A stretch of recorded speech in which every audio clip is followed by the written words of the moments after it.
श्रीरामाष्टकम्। भजे विशेषसुन्दरं समस्तपापखण्डनं स्वभक्तचित्तरञ्जनं सदैव राममद्वयम्।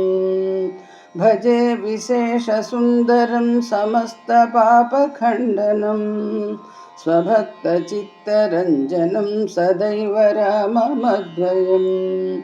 जटाकलापशोभितं समस्तपापनाशकं स्वभक्तभीतिभञ्जनं भजे राममद्वयम्।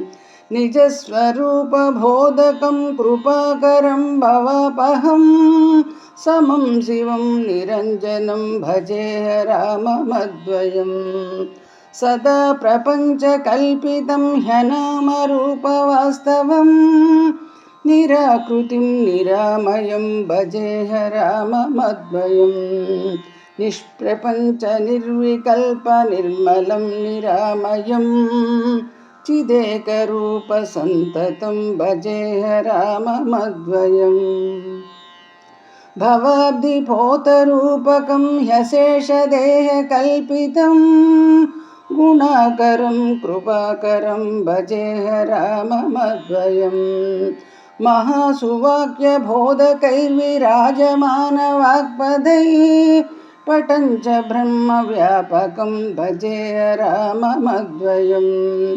शिवप्रदं सुखप्रदं भवच्चिदं भ्रमापहं विराजमानदैशिकं भजे राममद्वयम्। रामाष्टकं पठति यः सुगतं सुपुण्यं व्यासेन भाषितमिदं शृणुते मनुष्यः।